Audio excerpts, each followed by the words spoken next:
Hello and welcome to the Colts Cover-2 Podcast. I am Joel A. Erickson. I am joined as always by Nate Atkins. If you are watching and wondering why is Joel wearing a yellow sweatshirt with an old school Tiger logo on it. Oh, Nate's got the mug. Yeah. Nate's got the mug. Missouri basketball now has 3 wins over top 5 teams. And I have to give Nate credit for this. When I didn't believe last year when they were going winless in the SEC, he told me they would turn it around.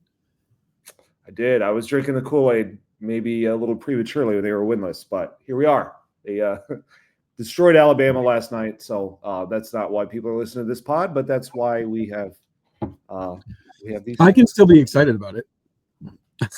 Oh yeah, this is a college basketball state, is it not? That's why allegedly, yes. Granted, it's a college basketball state right now where they're not happy with their teams, but. No, especially if you rope Notre Dame into that. And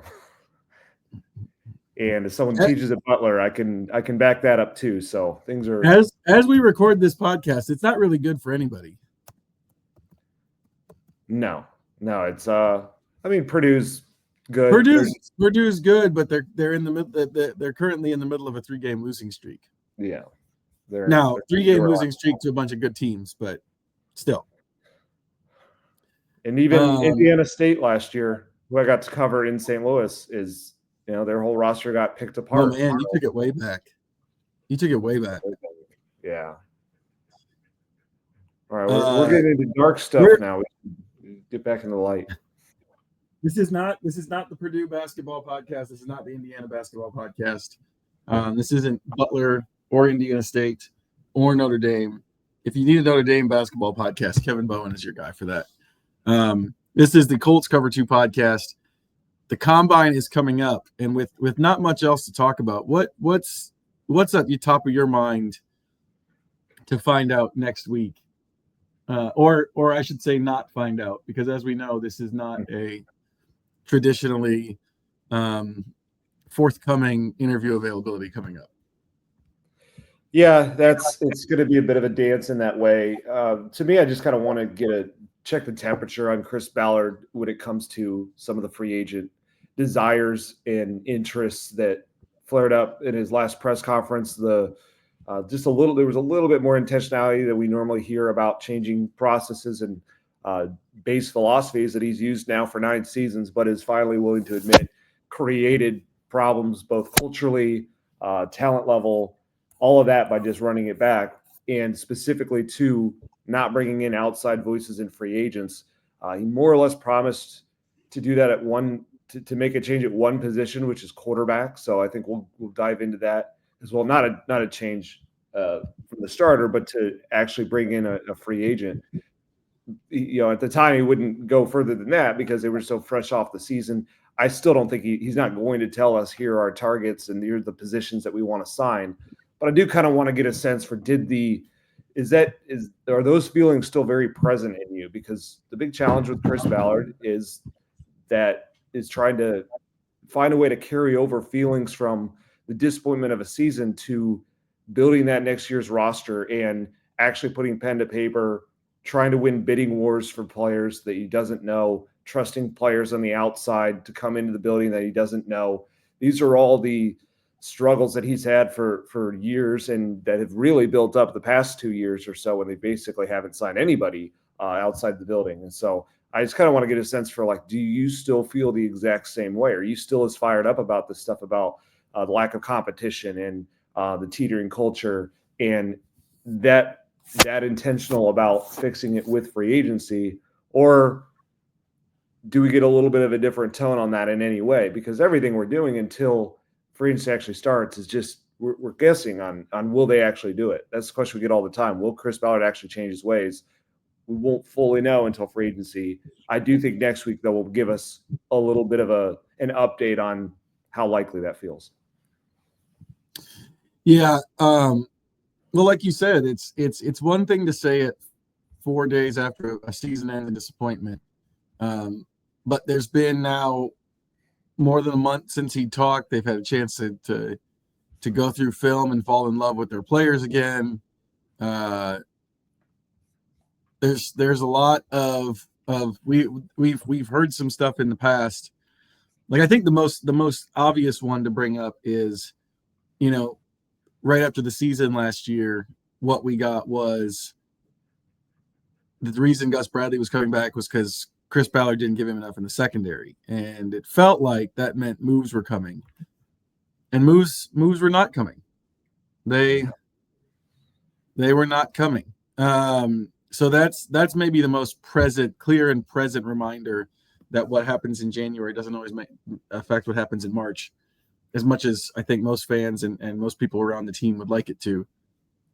This one still feels like, and I think the thing that sticks out to me is that this time it feels a little bit more real, just because the options they have to re-sign guys are not as good as the ones they had last year. Like last year, they were re-signing Kenny Moore and Grover Stewart and Zaire Franklin, who hadn't played the same way, but still looked like a pretty good middle linebacker at the time, and is coming out. Now he ended up making a Pro Bowl this year with a lot of tackles. But this is different. This is a bunch of flawed players hitting free agency, or players who you can see the flaws coming very soon, and I think that makes it more likely that we see change. Ryan Kelly has the age and injury history that you move off of. Plus, you've already set yourself up in the future there. Julian Blackman can't shake his injury issues. EJ Speed was never really a starter to begin with. They just kind of went with it because that's who was on the roster when Shaq Leonard went down. Like, these are not the same type of options to re-sign as there were last offseason. Yeah, I do think that's an important point. It is a different – there aren't those – last year also with Michael Pittman Jr. on the franchise tag, there were those guys staring them in the face that they did not by any stretch want to lose, that looked core and foundational. I don't think you would say that about any of their current free agents, even though I like the play of Wolf Rise and Dio Dangbo. They have never felt like these guys were drafted and developed here to be the core. Maybe you could say that about Dio as a second-round pick, but that was – I don't know. That's a position where they've identified other guys like that already. I will say the one thing, though, looking back at last year, while they did have those very present core players to address, they also seem to look at their own roster in search of more to do, because they gave Zaire Franklin an early extension. And then when we ended up asking at the draft, I think it was about, hey, what happened with the secondary when you said there wasn't enough experience and there weren't enough bodies there for Gus Bradley, what Chris Ballard said at the time was, well, Dallas Flowers is back from the Achilles tear. It was like that's how intently they wanted their roster to work, that they were looking to the least working Achilles of the 53 guys on their team and saying, here's a solution, we're good to go. Like this, what I'm curious to find out is, are they willing to go pretty far in the opposite direction, which is the tone that Chris Ballard introduced, where he said that was the problem, is guys felt entitled, I guess, or just too comfortable that they were never going to lose a role, that everything was set here because of stuff like that. If you can keep a job and keep an important role, even when you tear your Achilles in October, then that's the kind of culture they created. So that's how he was talking after the season. Now he also talked that was probably a week after, maybe not even a week after DeForest Buckner. I think it was the same week DeForest Buckner came out and said all those same points. And so it was sort of, he was following up an answer for his best player, directly calling out things like ego and complacency. So it was almost kind of like he had to answer for that in the moment. That's why I'm curious about this one. There isn't something like that that's going to just lead right into him following a certain line that was just put out there by somebody else. But he also knows that, that's what the question is going to be. And that's what, if there's any hedging on that, we're going to kind of go back to, well, what about this? And then you'll get to talk to him at the owners' meetings, and that'll be after that first wave of free agency. So we're going to kind of see this unfold in a couple steps here. But I'm curious to find out the levels of this, because as we've talked about, when Chris Ballard says competition, he often means depth. And so it's not hard to go sign guys who can be clear backups. I mean, there's guys looking for those jobs all across the league. What is harder is to beat out competitive bidding and be that top team a team signs with, which is usually about the most money. That's usually, if they're going to get an outside free agent that they've never worked with, money is usually going to be the reason. Sometimes there's a playing time. Sometimes it's a clear role that they can offer a guy that can lead to more money. But for the most part, they're going to have to be willing to say, hey, this is what we'd like to pay this guy, but we need him. We want him here. Other teams are bidding against him. Are we willing to go above that? Since I've gotten here, they basically haven't done that with anybody other than quarterbacks on the trade market. And you could put Stephon Gilmore would kind of be the one exception I can think of. But that's – and again, I don't know how firm the answers are going to be next week on that. But I think there's a tone that we're going to be able to read. Chris Ballard's always had a tone that you could very read and get a sense of, like, how does he actually feel in this moment? That's kind of what I want to check on. Yeah. I'm also kind of curious for whenever we get a chance to ask about some of like the down ballot type stuff that maybe we didn't hit before, positions like I'm still curious about, what their plan is at running back. Do they plan to give Jonathan Taylor 410 carries if he plays all 17 games? Hey, gotta earn that contract. I hate that line of thinking. You should just say that. Hey, you told me to pay the running back. I paid him. Like, earn the contract. I got this asset. Let's make sure that it doesn't pay off. Yeah. Let's use it in the most irresponsible way possible. I'm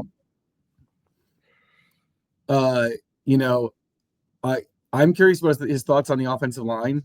I don't think we're going to get much more clarity on exactly what happened with Braden Smith. We might get a little more of a hint as to what's going to happen next with him. But you think about it, they could be replacing 3 starters from going into last year on the offensive line if they decide to release Braden Smith. Which puts I know they have Gonzalez, they have Bortolini, they have guys who played last year, but that's still replacing 3 starters is always a big deal. And then the defense, what he thinks about the defensive line is interesting too. If they lose Dayo Odeyingbo, if they cut Samson Ebukam, it's not as deep as it was last year, and you've got to add some pieces, So some of that stuff that maybe isn't top of mind for people is stuff I want to hear about. I was curious. So this I have to frame this question differently because I think with Ballard, you're right. Like Ballard can't help himself. There's always a kernel of truth, even when he's trying to hide something. What do you wish you could hear from Shane Steichen if Shane Steichen were the type of person to let you know his thoughts? That is a good way to frame that. He is much harder to tap into than the general manager on this stuff. With Shane, if you could give Shane Steichen truth serum, yeah, it would. He would probably. What would probably happen? He probably just wouldn't answer you. He'd just keep his mouth shut. Yeah, he's like, he'd find a loophole around it. Yeah, he'd probably just sprint, terrified out of the building. If we had that scenario, it would be amazing because what I would go directly at was, can you please lay out for us what happened with Anthony Richardson behind the scenes that led to the benching? I just don't know that we'll ever get that fleshed out. It's just been, we can guess at stuff. We have a general topic on, professionalism, focus. Like, I just want to know what it looks like. I want to know what specific things were going on, and then what specific things he went and fixed in the benching and all of that. So that's to me, it's really just trying to get into his mind as far as his relationship with his quarterback, because that's gonna ultimately drive everything here. That's what we just haven't gotten there, but that's the bet the whole franchise is placing on. And I'm just curious to get a sense as we go along, and this is going to take us into training camp and whatnot. Kind of work. Well, Grady.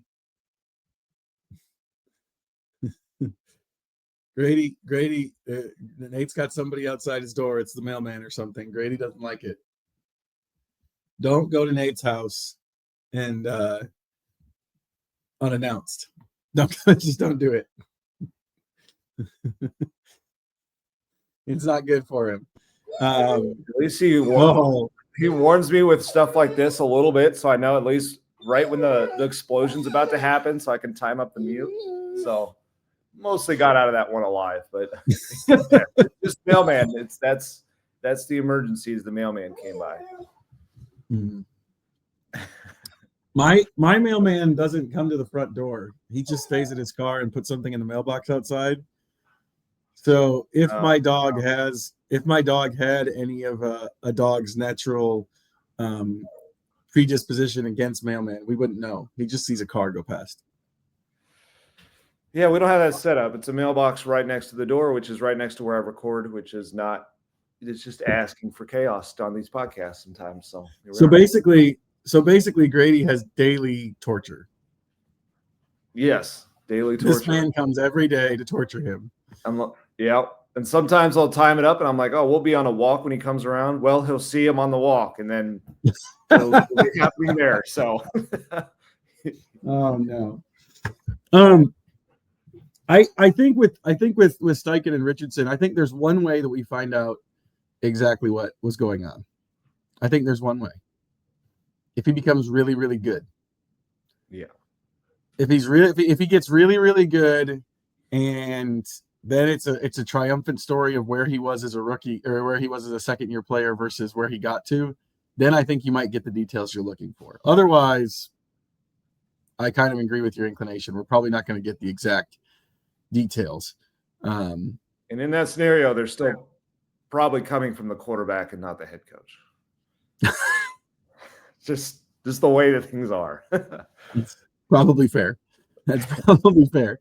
One of the other things that I would like to get, if I could get, his real thoughts on it, is just, what went into the shift in defense. I think I know what he was trying to go for there. I would like to hear it from Steichen. I would like to hear it from it in more sense than just, I care about explosive plays and keeping the points down, that kind of thing.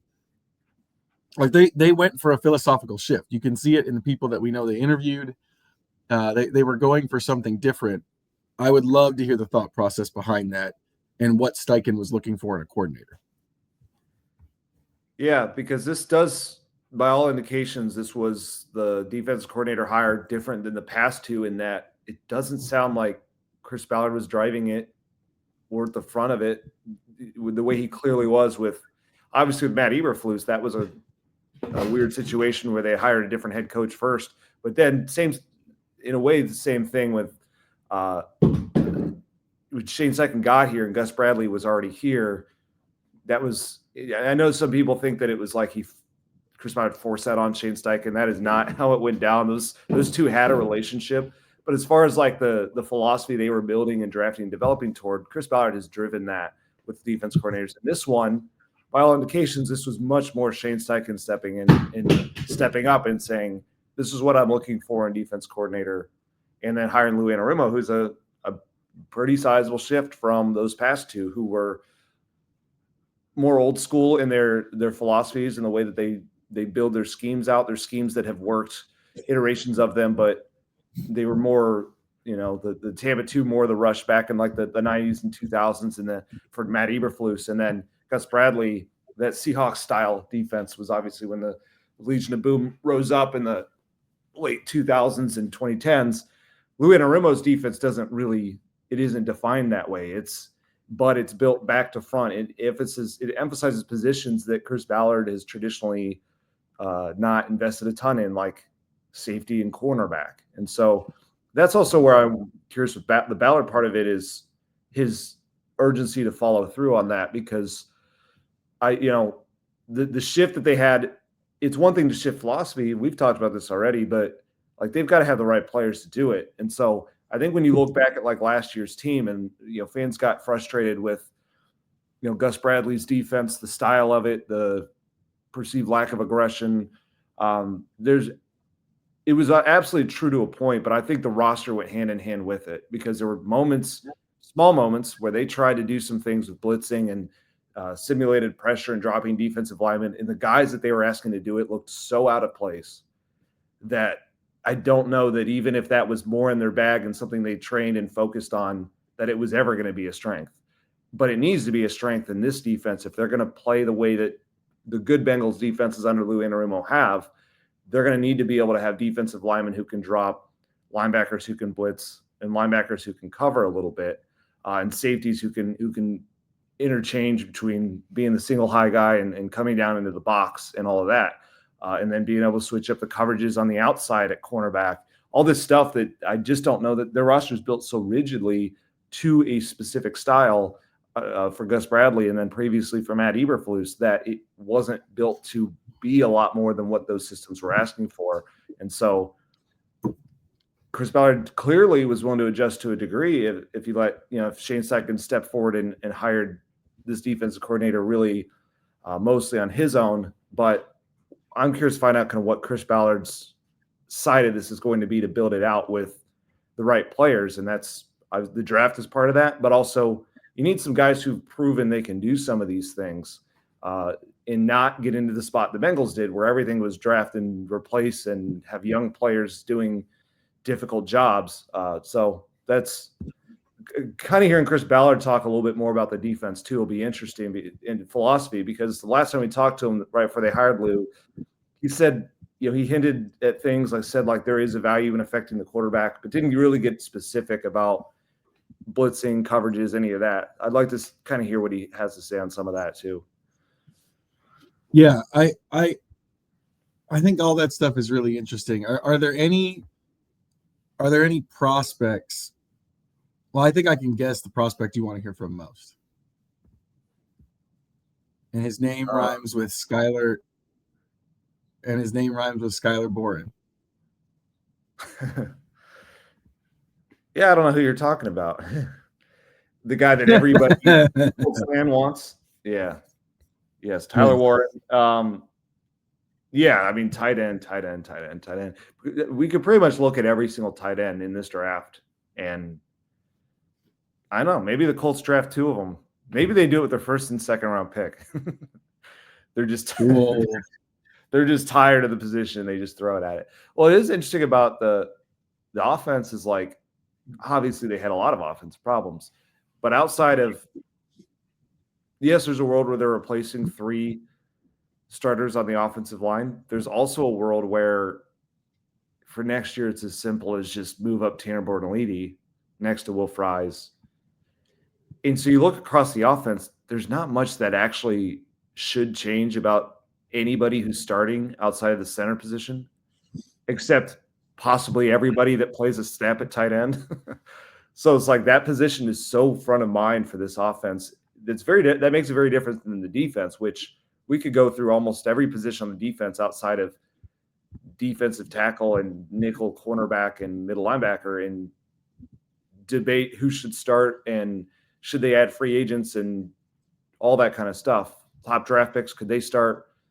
On offense, it's a conversation of like, we know who the new center is going to be if they move on for Ryan Kelly. And then it's just tight end. So every tight end prospect in this draft, I think, is, regardless of what their skill set is, what their style is, they probably are at least someone that should be on the radar. If they draft tight ends with the first and second picks, my goodness, they better sign some defensive backs in free agency. Yes. Yeah, that would be tough. Well, it's just one of the things that, like, you think about with the Eagles. The Eagles obviously drafted Quinion Mitchell and Cooper DeJean back to back, and it paid off handsomely for them. The reason they can do that is that Howie Roseman filled everything else first. Mm-hmm. And that's traditionally not been Chris Ballard's modus operandi. He's been more of a leave some holes that I'm going to fill in the top of the draft no matter what type of person. So yeah, and also, I mean, that position, like, you could get big bang for the buck out of 2 cornerbacks because you need so many of those. Well, the Colts need tight ends. Like, they're obviously not going to draft the first 2, not only because it's of how tough that would be to build the roster out, but also those guys aren't going to get the ball. Like, this offense is not built to, like, feed a lot more mouths in the passing game. But I have seen, like, that has been an argument I've seen some people on Colts Twitter, Colts fans have, about why they should not invest high in a tight end is that, they already have these 3 receivers who had over 800 yards, and the offense is going to run the ball a lot. It's like how many – it's not built to be like the Raiders just force-feeding passes to Brock Bowers the same way. But I would argue that's not – I don't follow that line of thinking, because to me the tight end is just as important to that run game. If you get the right guy in the first round who can do a mix of both, as I think Tyler Warren can, that's – to be able to have that option in your bag. And then they just need a different type of receiver. It's great to have an Alec Pierce, obviously the way he just did. A.D. Mitchell, if he can come along and get some of the more of these explosive down the field plays, they need some of these chain mover types. And yes, that's stylistically what Josh Downs and Michael Pittman Jr. do, but we saw it took one back injury to Michael Pittman Jr., and then it felt like they barely had anything in the middle of the field in short range and in the flats for quarterbacks to throw to. Like it will be a situation where like the rookie comes in and they understand like they're not going to be the number 1 in the offense and the receiving chart. They're probably not going to be the number 2. At best, they're the number 3. But that is a totally fine role. What you don't want is to put too much on the rookie, and the rookie has to do everything for you. So I actually think this situation is built very good for a high-level tight end. I do think, though, that this makes it so that what you want is a tight end who can block some too, with the way that they're building out. With if they can get something more stylistically in the mold of like a Dallas Goedert that Shane Steichen had in Philadelphia, that's going to be the perfect mix of like, hey, we can hit a high gear in the run game by sealing the edge, but also we have this guy that when teams go zone coverage to stop our quarterback running, or we do play action RPO, there's a target in the middle of the field that's very hard for other teams to match up with. That to me is the appeal of a guy like Tyler Warren. Yeah, well, and if you can get a guy who gives versatility or blocking, you know what I mean? Like, I think that's kind of the dream, is if you can have tight ends who can if you have a tight end who can impact you both in the passing game and the running game. It's harder and harder to find because most college passing games don't work that way. But yeah, I think the ideal is if you can get the guy who can do both of those things, just because of the flexibility it gives your offense. There probably is a case to be made that if you get the tight end, you maybe don't expect him to have a huge impact as a receiver right away, unless the quarterback takes a big step forward as a passer. In terms of like if you're expecting the Brock Bowers statistics or whatever. But that doesn't mean you don't upgrade that position. It doesn't mean that you don't address that position in a big way. Yeah, I mean, I think the best teams are going to put rookies in positions where they aren't asked to do a ton. The other thing too, Brock Bowers is just very unique, is that he went 13th overall, but that was just behind one of the greatest wide receiver rookie classes, maybe the best you'll ever see. He was built to be a top 10 type rare tight end that goes really high as a receiver. So Tyler Warren's just a little bit different. He's a little bit more of a blocker. He's still a really good receiver, but not. I don't think he is Brock Bowers in the playmaking sense. And I don't think there is one of those just as a receiving talent in this draft. They don't come along very often, but that doesn't mean they aren't really good players. And that blocking element, that's going to round out their game, make them super, super important. And that's where it's going to be interesting to see how the Colts handle a lot. That front line, the blocking element of this is what's going to be interesting, because like we talked about, Ryan Kelly's free agent, Will Fries is free agent. And then we're going to see if they bring back Braden Smith, but then they also need tight ends who are going to come in and add to that. So they have a chance, if they handle this all right by mixing the draft and free agency and their in-house guys, to make that like a big-time strength. And if they do that, if they can get great in the trenches, that fills out Chris Ballard's vision of how he wants to build a team. That gives a lot of support to a young quarterback that's still figuring things out. And that gives them a chance to build out an identity for the first time on an offense. If they can really take it to them on the offensive line and the tight ends. And I'd like to see them do more of what they did in that Titans game, with more wham blocks and more power concepts rather than zone blocking. That's kind of what you would do with like a really elite offensive line. If they can get more into that stuff, then that'll open up the upside of the offense. And then you could still see a world where this offense gets really, really fun when you add in those 3 800-yard receivers, a superstar running back in Jonathan Taylor. Obviously, it all comes down to how the quarterback is going to develop as a passer. But knowing those spots at least would get you in a spot where you're like, hey, it's all here for him if he takes that step. And then if he doesn't take that step, then you have your answer of what is missing. They needed to round out a little bit more like that, because last year, I think between the way they used some of their personnel, the injury to Pittman, the just total lack of tight ends and running backs to throw to, and just their kind of fluctuation of design of the offense, it wasn't as easy as the quarterback was not playing well, but also you could really make a lot of cases, as we did at different times, that they are not using what they have properly. They weren't putting him in a great situation. They got to get more on the same page, and that starts right now with building out the roster to be strong where they want it to be strong, which is up front. Yeah. It'll be interesting. It'll be interesting to see what I think the biggest thing is just that the combine, well, you maybe don't get the concrete answers you need. You get hints. And I think the other thing is just it's a signal that the off season is really getting to a start. Since the Super Bowl, and really even before the Super Bowl in most NFL cities, it's been pretty boring. Unless you're really locked into the Jaguars GM search. Or Kellen Moore filling out his staff in New Orleans. There hasn't been a lot going on in the rest of the NFL for a while. The combine is the start of everything moving towards free agency. Free agency and the start of the new league year, that really is the real kickoff. But yeah, the combine starts all that. And you start to hear teams' plans for people.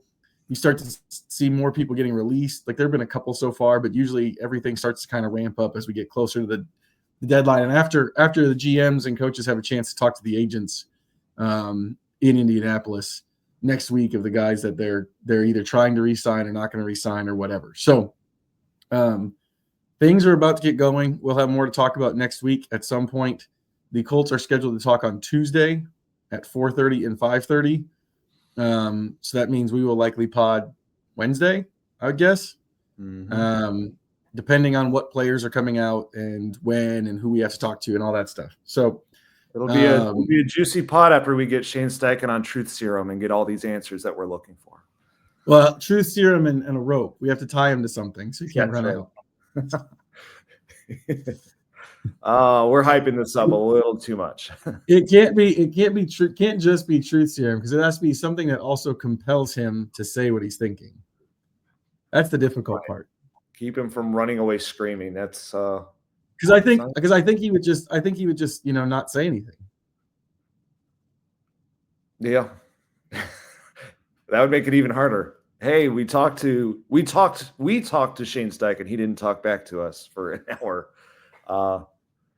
Yeah, it's not the easiest. Or his other loophole around it would be he could just say, "You guys know I'm not going to answer that," and that would be truthful, so it would still count for the serum.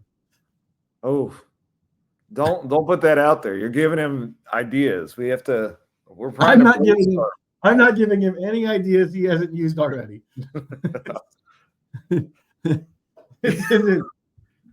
This isn't any extra work he hasn't used already. He's used that sentence on me a dozen times. Yeah, he's as a speaker got the elusive gene of Jonathan Taylor in the open field. So it's it would have to be like, oh, this movie's dated, but oh well.